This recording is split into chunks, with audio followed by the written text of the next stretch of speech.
오늘은 교회에 정착하지 못하고 이리저리 방황하는 원인이 무엇일까요? 라는 제목으로 말씀 전합니다. 살아계신 하나님을 이론적으로 알기 때문입니다. 초자연적인 오차원의 하나님을 알지 못하기 때문에 오해가 생기는 것입니다. 한마디로 살아계신 하나님에 대한 체험이 없기 때문입니다.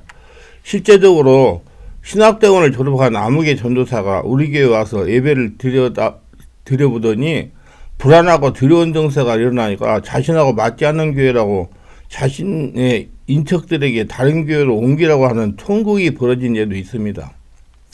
인척이 저에게 하시는 말씀이 전에 교회에 다닐 때 두통과 정신적인 문제가 일어나 119 구급차에 몇 번이나 실려 응급실에 갔었다는 것입니다. 근데 우리 충만한 게 온 지 4년이 지났는데 한 번도 119 구급차에 실려간 적이 없다는 겁니다. 그러면서 자신은 우리 충만한 교회가 아주 잘 맞는 교회라는 겁니다. 이는 그 전도사가 영적으로 무지해가지고 유대인 같은 율법적인 믿음생활을 하기 때문에 성령으로 영이 깨어나지 못하는 겁니다. 그리고 더러운 귀신의 역사가 그 사람을 장악해가지고 그분을 두통 때문에 고통하던 그분을 데리고 나가가지고 두통으로 누워서 알아 누워서 죽게 만들려고 하는 귀신의 역사인지도 모릅니다. 모두가 다 마음 안에 성전에 성령 역사가 일어나지 않기 때문에 일어나는 현상입니다. 이런 분들이 영혼간의 문제를 만나면 완전하게 사면초가에 걸리게 됩니다. 모든 문제는 성령의 역사가 해결하시기 때문입니다. 성령 역사를 두려워하니 문제가 해결될 이유가 없는 것입니다. 이런 분들이 하루라도 빨리 자신의 내면에 관심을 가지고 성령을 체험하고 성령 세례받고 정화해야 됩니다. 성령의 지배를 받아야 됩니다. 자신 안에 상처, 스트레스나 자아나 혈통으로 흐르는 문제가 있기 때문에 교육은 두려운 겁니다. 이를 인정하고 치유받으려고 관심을 가지면 금방 없어집니다. 그렇게 되면 어딜 가나 한나라 평안을 유지하며 살아갈 수가 있습니다. 그래서 자신이 인정하느냐 안 하느냐가 문제지 인정 안 하면 문제가 되지 않습니다. 좌우지간 교회는 평안하고 집에 돌아가면 불안한 사람이나 교회면 불안하고 집에 가면 편안한 사람이나 모두 내면에 문제가 있는 것입니다. 관심을 가지고 내면의 생명말씀과 성령으로 정화해야 될 것입니다. 내면의 생명말씀과 성령으로 정화할 때 이해하지 못할 영적인 다툼이 일어나게 되어 있습니다. 다툼이란 성령 역사로 세상 귀신이 굴복하고 떠나가기 전에 일어나는 영적 싸움이 일어난다는 얘기예요. 이를 체면하여 보지 않으면 이해할 수가 없는 크나큰 고통입니다. 실제로 저와 사모는 성령으로 세례받고 성령의 지배에 장악되어 성령으로 하나가 될 때 머리가 어지럽고 속이 울렁거려서 4일 동안 밥을 먹지 못하는 고통을 당했습니다. 저도 머리가 어지럽고 정말 죽을 것 같아가지고 밥을 굶었어요. 밥을 굶으면은 그런 고통이 없어질 줄 알고. 그때도 저도 영적인 무지한이기 때문에 이 고통을 성령으로 기도하면서 성령 역사로 통과하고 나니까 진정한 예수님의 평안 속으로 들어가서 지금까지 목회를 잘 하고 있는 것입니다. 지금은 예수님의 평안과 세상의 평안을 체험적으로 세모할 수 있게 되어 있습니다. 세상과 연합해 우리 인간은 누구나 세상과 하나 되어 살던 존재들입니다. 평안한 삶을 누리는 사람이 예수를 만나 성령을 체험하게 되면 그 가치체계의 다름 때문에 심각한 근심이 있게 되어 있습니다. 성경에 분명히 기록되어 있어요. 오늘날 가장 큰 문제는 예수를 믿으면 평안해진다든지 예수의 말씀은 우리 마음을 위로해 준다는 것입니다. 한술 더 떠서 우리 하나님은 그렇게 어렵거나 복잡한 분이 아니다라는 철두철미한 신념입니다. 그 신념의 근거가 무엇인지 저는 항상 궁금하기 짝이 없습니다. 성경 역사를 통하여 예수님 만나 그의 말씀을 들은 사람들은 과연 그리했습니까? 그렇지 못했으면 성경에 기록하고 있지 않습니까? 사도행전에는 바울의 예를 들어보겠습니다. 바울이 예수인들을 잡아 가두기 위해서 쉬지 않고 말을 몰아 국경선을 넘어 이웃 나라의 도시 다메섹으로 있었습니다. 그런데 정오쯤 되어 갑자기 하늘에서 해보다 더 강한 빛이 하늘에서 사울의 일렁이로 내리 비쳤습니다. 말들은 이 강렬한 빛에 그만 놀라 날뛰고 그 바람에 말 타는 사람은 땅으로 떨어졌습니다. 그렇게 정신이 없는 가운데 사울은 하늘에서 들려오는 큰 음성을 들었습니다. 사울아, 사울아, 어찌하여 내가 나를 핍박하느냐? 그것은 하늘에서 들려오는 거룩하고 이름 있는 신적인 음성이었습니다. 사울은 당황하여 그 음성에 응답하여서 주님 누구십니까? 사람의 언어로 표현하기 어려운 위험을 가진 그 소리는 이렇게 대답합니다. 나는 내가 핍박하는 예수다. 사울은 놀라서 할 말이 이렇습니다. 사울은 태어나 처음으로 하나님의 음성을 직접 들었습니다. 예수님은 사울에게 말씀하셨습니다. 그 순간 사울은 이 예수님의 바로 승천하셔서 하나님의 대권을 받아 쓰고 온 세상을 지금 통치하시는 주님이시라는 사실을 깨달았습니다. 그래서 예수님 만나던 날 사울은 말을 타고 다메섹으로 가던 길에 하늘로서 강력한 빛을 보고 눈이 멀어버렸습니다. 그는 평안을 잃어버리고 3일 동안 앞을 볼 수가 없었습니다. 사람들이 그의 손을 잡고 다메섹으로 데리고 갔습니다.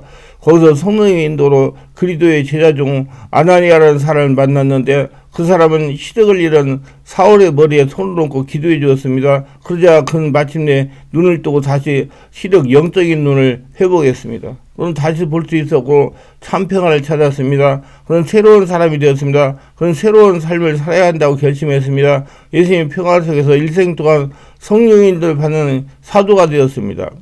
근데 마태복음 19장 23절 이하의 말씀에서는 예수님의 말씀을 제자들이 듣고 심히 놀라가는데 그런데 누가 구원을 얻을 수 있겠느냐 하는 것을 볼 수 있습니다. 오늘날 성경 말씀이 선포될 때 심히 놀라는 제자를 본 적이 있습니까? 그것도 경외스러운 놀람이 아니라 이런 어처구니없는 놀람을 본 적이 있습니까? 이런즉 아무도 그걸 얻을 수 없다는 제자들의 말에 동의한 예수님 말씀을 듣고도 근심이 되지 않고 도리어 평안하였다면 더 이상 할 말이 없습니다. 예수님의 말씀이 우리로 하여금 세상에서 평안하게 이루어와 제 정도로 생각한다면 우리는 아직도 세상에서 꿈꾸고 있는 것을 불과한 겁니다. 예수 믿는 길에 세상 사람에게 미움받고 핍박하는 길이요 좋고 협착한 길입니다. 그래서 들어가기에 이를 구원하여도 못 가는 자가 많은 것이 길이요 집이나 형제나 자매나 부모나 자식이나 전토를 벌이는 길입니다. 뿐만 아니라 자기를 부인하고 자기 십자가를 지는 길이며 나아가 자기 목숨을 잃는 길입니다.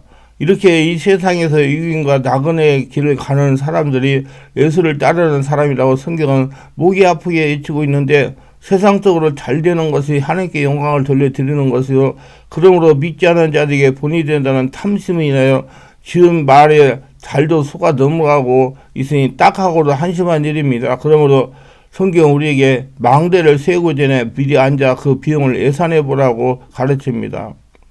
그리고 비용 예산이 맞지 않고선 아예 기초공사 하지 말라고 요구합니다. 왜냐하면 보는 자가 더 다들 비웃기 때문입니다. 예수를 믿는 길은 나의 목숨이라는 비용이 든다는 걸 기억해야 됩니다. 그냥 믿으면 아니라는 말입니다. 내 목숨을 버리지 않으면 괜히 공사를 시작만 하고 이러지 못하는 불쌍한 사람이 될 수가 있다는 말입니다. 그러므로 좋고 협착한 길입니다. 자기 목숨을 위하여 전신전력으로 사는 삶이 주는 평안이 있는데 이것이 곧 세상이 주는 평안이요 자기 목숨 이름으로서 얻는 평안이 있는데 이것이 곧 예수의 평안, 영원한 평안입니다. 둘 다 평안이라는 말을 쓸 수 있는 것은 전자는 자기 목숨의 것을 보이지 않음으로 평안이요 후자는 자기 목숨이 없어지고 십자가에서 예수님께 죽고 다시 사는 것 그리고 생명으로 살기 때문에 주어지는 평안입니다. 근심이 있고 갈등이 있다는 얘기는 자기 목숨과 그리고 생명과 사이에 방황한다는 거예요. 아직 자기가 살아있다는 말입니다. 몸으로는 자기 목숨을 위하여 살면서 입으로는 그리스도를 믿는다고 자랑스러워할 일이 아닙니다.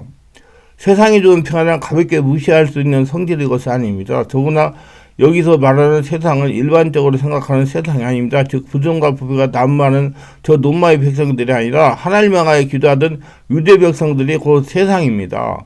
지금으로 하면 예수를 믿고 교회 다니는 사람들이 세상이란 말입니다. 말로는 하나님을 사랑한다고 하면서 그 계명을 가지고 지키는 것은 알지 못하고 그래서 진리형을 받지 못하는 대상이고 세상이라는 말이고 그러니까 영적으로 성령의 집에 인도받지 못하고 성령을 말씀 깨닫지 못하면 그 사람이고 세상이라는 말이에요. 예수 믿고 졸았어도 확실히 깨달으세요 여러분. 달로 말로 하면 자기 목숨을 위하여 신앙생활하는 사람들이 성격적으로 세상 사람입니다.